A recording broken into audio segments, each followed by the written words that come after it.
안녕하세요. 저는 윤진이라고 합니다. 익명으로 사연 소개가 가능하다고 해서 조심스럽게 이렇게 편지를 씁니다. 이 편지를 쓰는 지금 창밖엔 비가 추적추적 내리고 있어요. 마치 제가 참아왔던 서러움을 알아채기라도 한 듯이요. 이 비가 제 마음속 응어리를 조금이라도 씻어내줬으면 하는 마음입니다. 그리고 이 이야기를 듣는 누군가가 있다면 제게 한 번쯤 공감해 주실지도 모른다는 희망으로 쓰는 이야기입니다. 지난달 올케이 결혼식 날 저는 조용히 예식장을 빠져나왔습니다. 겉으론 멀쩡해 보였지만 사실 그날 저는 안에서 다 무너졌어요. 무너진다는 표현조차 약할 정도로 무너지고 깨지고 부서졌죠. 올케의 결혼식이 직접적인 이유는 아니에요. 제가 그 집안에서 겪어온 수많은 날들의 마지막 방울이 그날 그 자리에서 똑 떨어졌을 뿐이었어요. 그날 예식장 맨 뒷자리에 앉아 있었어요. 가족석엔 앉고 싶지 않았습니다. 분명 또 눈치 없는 말을 던질 엄마와 아무 말도 못할 아버지, 그리고 올케에게 밀려 저를 부끄러워하는 동생의 얼굴이 보고 싶지 않았거든요. 식이 시작되기 직전 엄마가 제게 다가와 귓속말을 했어요. 너무 작게 말했지만 제게는 번개처럼 날아들었죠. 네가 오늘 왜 왔는지 모르겠다. 민폐만 끼치지 마라. 그 말 한마디가 저를 무너뜨렸습니다. DJ님, 저는 그 말을 듣고 일어났어요. 그리고 아무도 모르게 조용히, 그러나 정말 도망치듯 그 자리를 나왔습니다. 그리고 스스로 다짐했어요. 다시는 이 집안 사람들 얼굴 안 보고 살겠다고요. 저는 올해 33입니다. 3남매 중 맏이로 태어나 항상 참아야만 했고 양보해야 했고 웃어야만 했습니다. 어릴 적 생일이면 제 케이크는 없고 동생들 먹고 싶은 걸로 초를 꽂았어요. 새 옷은 늘 동생들 먼저였고 저는 그 아이들이 입던 옷을 물려 입었습니다. 생일 선물로 레고를 받고 싶다고 했더니 엄마는 이렇게 말했어요. 그건 동생들한테 위험한 장난감이야. 대신 동생이랑 같이 볼 수 있는 동화책으로 하자.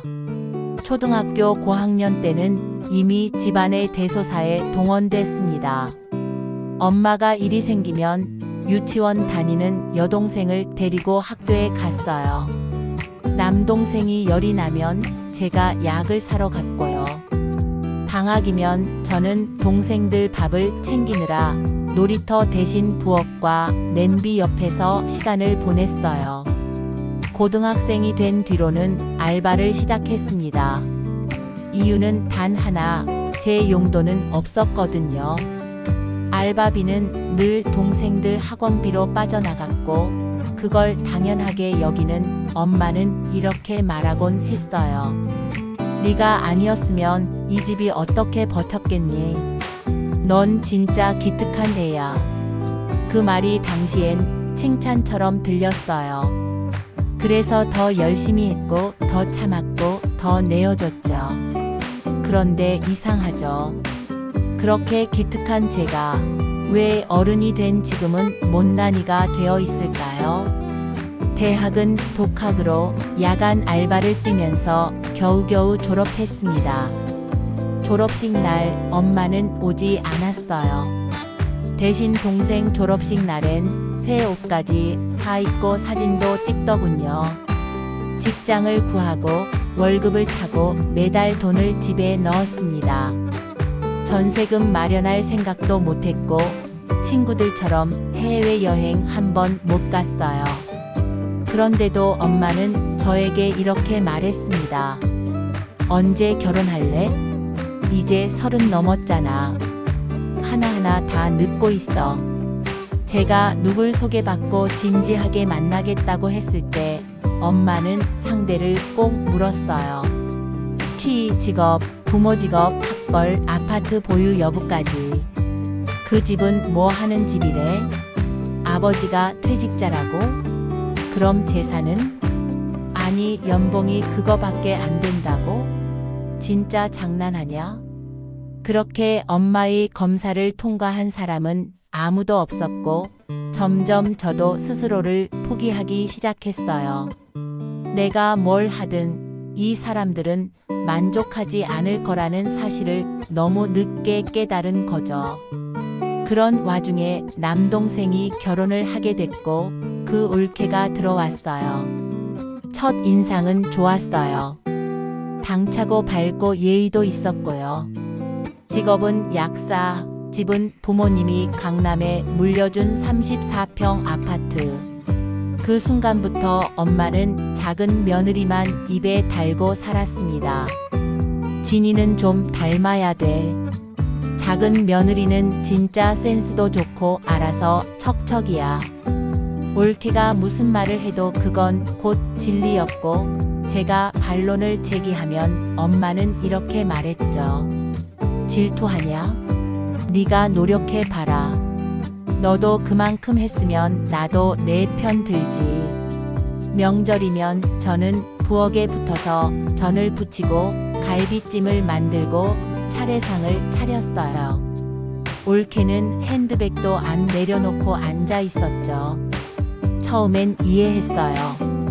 첫 명절이니까 분위기 파악 중이겠지. 그런데 세 번째 명절에도 그녀는 여전히 입만 열었지 손은 까딱하지 않았습니다. 어머님, 저는요, 손에 향수 냄새 배는 게 너무 싫더라고요. 약국에선 깔끔해야 하잖아요. 그걸 듣고도 엄마는 올케 손을 잡고 이렇게 말했어요. 그래, 약국에선 깨끗이 해야지. 그럼 진이가 더 하면 되겠네. 그 말이 참 사람이 이렇게까지 투명해질 수 있구나 싶더라고요. 그래도 저는 참았어요. 가족이니까, 그래도 엄마니까. 그러다 어느 날 올케가 저에게 이렇게 말했어요. 언니는 그냥 혼자 사세요. 결혼하고 애 낳고 그런 거 언니랑 안 어울려요. 그냥 자유롭게 언니 스타일대로 사는 게 좋을 듯? 그 말이 칼처럼 날아들더라고요. 내가 그렇게까지 보였나? 그런 말을 웃으면서 할 수 있나? 엄마는 또 웃었어요. 아버지는 아무 말 없었고 남동생은 웃고 있던 올케의 손을 잡고 방으로 들어갔습니다. 그 다음 주 올케의 결혼식이 있었고 저는 맨 뒷자리에 앉아 있었죠. 그리고 그날 엄마는 제 귀에 이렇게 속삭였어요. 네가 오늘 왜 왔는지 모르겠다. 민폐만 끼치지 마라. 그 말에 저는 조용히 일어났습니다. 축가도 듣지 않고 사진도 찍지 않고 단 한마디도 남기지 않은 채 예식장을 빠져나왔어요. 그 후로 저는 연락을 끊었습니다. 전화도 메시지도 명절 인사도 안 했어요. 회사 일 핑계로 모든 가족 모임을 거절했습니다. 그러던 6개월 후 엄마에게 전화가 왔습니다. 진아, 너 이거 알아야겠다. 올케가 바람났대. 속으로 생각했어요. 그래, 드디어 올게 왔구나. 하지만 겉으로는 아무 말도 하지 않았습니다. 진아, 네가 좀 와서 동생 좀 설득해봐. 이혼은 아닌 것 같아. 올케도 반성한대. 저는 웃었습니다. 그날 처음으로 엄마에게 이렇게 말했어요. 이제 제 인생은 제가 알아서 살게요. 남의 인생에도 관여 안 하니까 제 인생에도 간섭하지 마세요. 그 뒤로 또다시 몇 개월이 흘렀고 지금 저는 혼자 살고 있어요. 서울 외곽의 작은 빌라 단지야. 창문으로 고양이들이 지나다니고 옥상에서 이웃집 아주머니가 빨래를 널어요. 그래도 이곳이 참 좋아요. 조용하고 아무도 저를 무시하지 않으니까요. 밤마다 와인 한 잔 마시며 라디오를 듣습니다. 그리고 오늘은 이렇게 제 이야기를 DJ님께 보내봅니다. 혹시 제 이야기를 듣고 있는 누군가가 있다면 꼭 전해주시겠어요? 참는 게 다가 아니라고. 가족이라는 이름 아래 짓눌려 살 필요 없다고. 누구보다 소중한 건 지금 여길 살아내고 있는 바로 나라고요. DJ님, 긴 이야기 들어주셔서 감사합니다.